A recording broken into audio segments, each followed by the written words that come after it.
Live from Fargo and serving you on TV, online, and on the go. This is Valley News Live at 6. A North Dakota inmate is speaking out tonight as COVID-19 continues to spread through a Jamestown jail. 126 cases are currently being reported at the James River Correctional Center. That's down from yesterday's report of 214 cases. Valley News Team's crime and safety reporter Bailey Hurley spoke with that inmate today. It's a story you'll only see here on Valley News Live.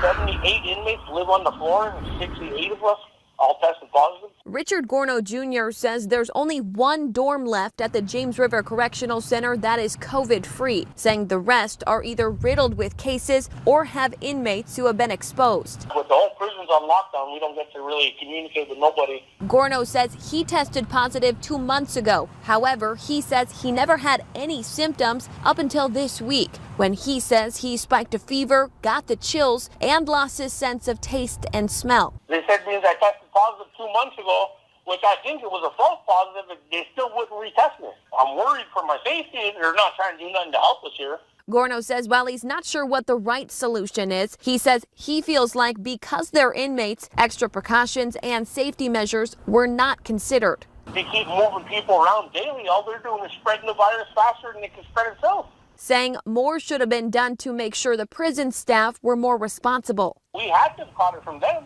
We didn't catch it ourselves.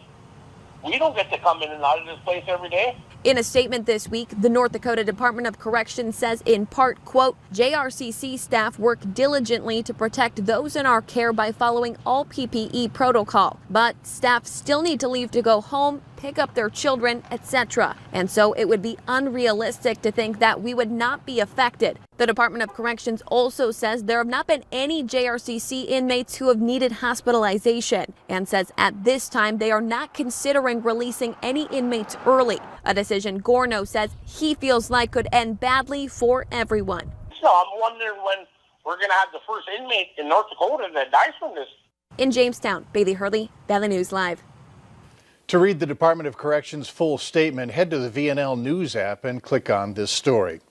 I'm hearing that the weekend has a few ups and downs regarding the weather. Hutch is here with more on that and what you can expect this evening. Hutch? Mike, thanks so much. It's been a chilly day. We did get some fresh snow up in the Devil's Lake Basin and in northwest Minnesota, keeping temperatures cool. We still have clouds as well from Fargo and points north, although they're starting to break up a bit.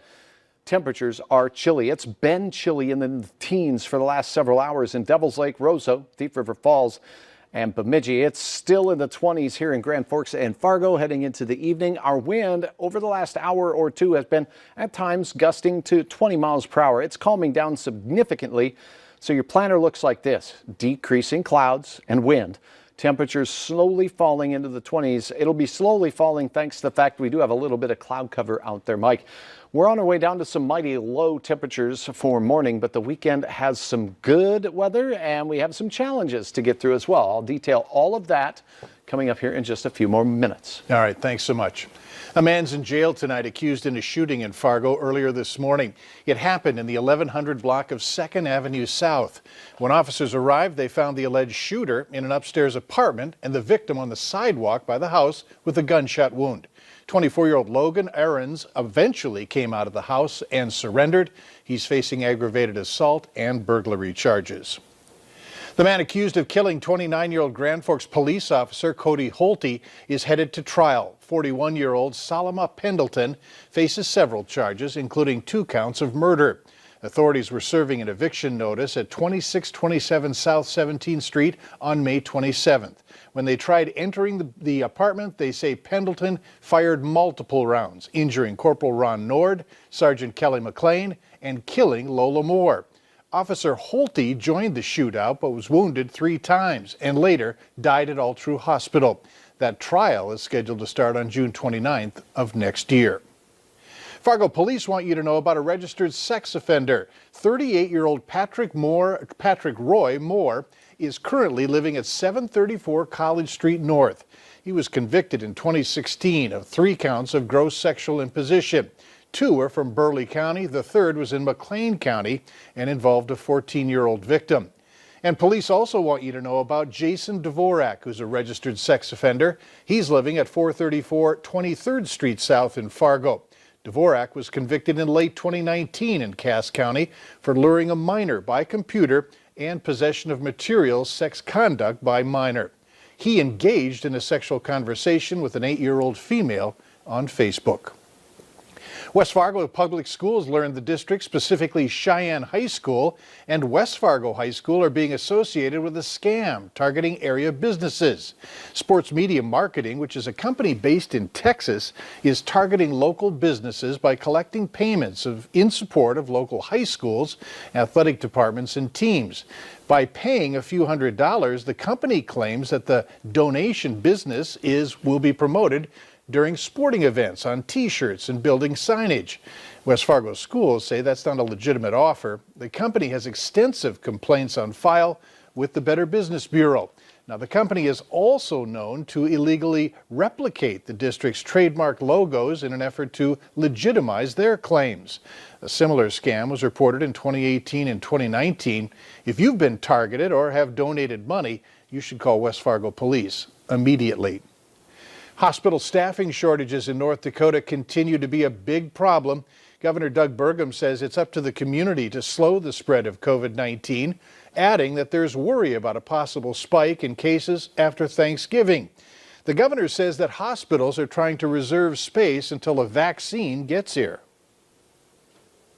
In the end of the day, it's personal responsibility that's going to make a difference. And those personal responsibility can be by teammates, by coaches, by family members. The decisions we make about what mitigation we participate in. The governor also said many people are taking advantage of the state's public health hotline. Here's that number if you have any feedback or question. It's 1-866-207-2880. Meanwhile, dozens of nurses from the U.S. Air Force are being deployed to North Dakota to help fight the surge of COVID-19 cases in area hospitals and nursing homes. This extra help is coming from bases in Ohio, Virginia, Texas, Florida, Mississippi, and Maryland. They're leaving tomorrow and are expected to start work here next week.